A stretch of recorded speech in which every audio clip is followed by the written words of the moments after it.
ಗೊತ್ತಾ ಇರುತ್ತೆ. ರೀಸೆಂಟ್ಲಿ ಇವ್ರ ಮೇಲೆ ಮಲ್ಟಿಪಲ್ ಎಕ್ಸ್ಟ್ರಾಕ್ಷನ್ ಕೇಸಸ್ ಬುಕ್ ಆಗಿ ಇವರು ಅಂಡ್ ಇವ್ರ ತಮ್ಮ ಸಂದೇಶ್ ಅಂಡ್ ಸಂದೇಶ್ ನ ಫ್ರೆಂಡ್ಸ್ ಸಹ ಅರೆಸ್ಟ್ ಆದ್ರು. ದಿವ್ಯಾ ವಸಂತ್ ತುಂಬಾನೇ ಪಾಪ್ಯುಲರ್ ಇರುವಂತಹ ನ್ಯೂಸ್ ಆಂಕರ್ ಅರೆಸ್ಟ್ ಆಗಿದ್ದಾಳೆ ಅನ್ನೋ ವಿಷಯ ಹೊರಗೆ ಬಂದ ತಕ್ಷಣ ರಿಯಲ್ ಮ್ಯಾಟರ್ ಏನು ಅಂತ ಕ್ರಾಸ್ ಚೆಕ್ ಮಾಡಿದೆ. ಕೆಲವೊಬ್ರು ಇವ್ರನ್ನ ಸುಲಿಗೆ ಗ್ಯಾಂಗ್ ಅಂದ್ರು, ಹನಿ ಟ್ರ್ಯಾಪ್ ಅಂದ್ರು, ಅಂಡ್ ಇನ್ನು ಸೋಷಿಯಲ್ ಮೀಡಿಯಾದಲ್ಲಂತೂ ಕೇಳಲೇಬೇಡಿ, ದಿವ್ಯಾ ವಸಂತ್ ಬಗ್ಗೆ ತುಂಬಾ ಕೆಟ್ಟದಾಗಿ ಟ್ರೋಲ್ ಆಯ್ತು. ಒಂದು ಗಾದೆ ಇದೆ ಆಯ್ತಾ, ಪ್ರತ್ಯಕ್ಷವಾಗಿ ಕಂಡ್ರು ಪ್ರಾಮಾಣಿಸಿ ನೋಡುವಂತ. ಸೊ ದಿವ್ಯಾ ವಸಂತ್ ಅವ್ರ ಕೇಸ್ ಅಲ್ಲಿ ಆಕ್ಚುಯಲ್ ಆಗಿ ನಡೆದಿದ್ದೇ ಬೇರೆ, ಆದ್ರೆ ನ್ಯೂಸ್ ಅಲ್ಲೆಲ್ಲ ಬಂದಿದ್ದೇ ಬೇರೆ. ನಾವು ರಿಯಲ್ ಮ್ಯಾಟರ್ ಏನು ಅಂತ ಶಾರ್ಟ್ ಆಗಿ ತಿಳಿಸ್ಕೊಡ್ತೀನಿ, ನಂತರ ನಮ್ಮ ಮೇನ್ ಟಾಪಿಕ್ ಕಡೆ ಹೋಗುವ.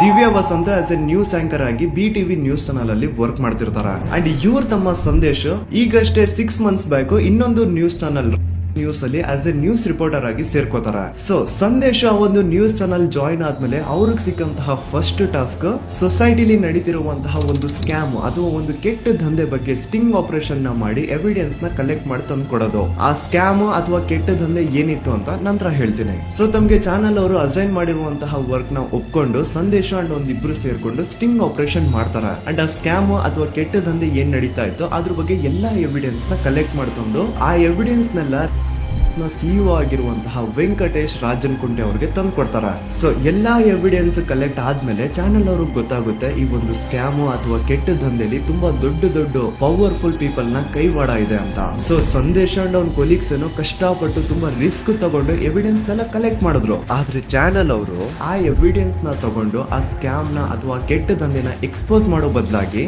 ಹೋಗಿ ಆ ಸ್ಕ್ಯಾಮ್ ನಡೆಸ್ತಿರುವಂತಹ ಆ ಪವರ್ಫುಲ್ ಪೀಪಲ್ ಜೊತೆ ಕೈ ಜೋಡಿಸಿ ಅವರಿಂದ ದುಡ್ಡು ವಸೂಲಿ ಮಾಡ್ತಾರೆ. ಎಲ್ಲರೂ ಕಾಯ್ತಾ ಇದಾರೆ ಯಾವಾಗ ನ್ಯೂಸ್ ಬರುತ್ತೆ, ಯಾವಾಗ ಈ ಸ್ಕ್ಯಾಮ್ ಎಕ್ಸ್ಪೋಸ್ ಆಗುತ್ತೆ ಅಂತ. ಆದ್ರೆ ಅಷ್ಟರಲ್ಲಿ ಆ ಪವರ್ಫುಲ್ ಪೀಪಲ್ ದುಡ್ಡು ಕೊಡೋದೇನೋ ಕೊಟ್ಬಿಟ್ರು. ನಂತರ for their own safety channel ನ CEO ಹಾಗೂ ಚಾನಲ್ ಅಲ್ಲಿ ಕೆಲಸ ಮಾಡುವಂತವ್ರ ಮೇಲೆ ಎಕ್ಸ್ಟ್ರಾಕ್ಷನ್ ಕೇಸ್ ಹಾಕ್ಸ್ತಾರೆ. ಈಗ ಇಲ್ಲಿ ಸಂದೇಶ್ ಅಂಡ್ ಅವ್ನ ಕೊಲೀಗ್ಸ್ ಸ್ಟಿಂಗ್ ಆಪರೇಷನ್ ಮಾಡಿ ಎವಿಡೆನ್ಸ್ ನ ತಂದ್ಕೊಟ್ರೆ ಹೊರತು ಎಕ್ಸ್ಟ್ರಾಕ್ಷನ್ ಅಮೌಂಟ್ ಗೂ ಅವ್ರಿಗೂ ಸಂಬಂಧನೇ ಇರ್ಲಿಲ್ಲ.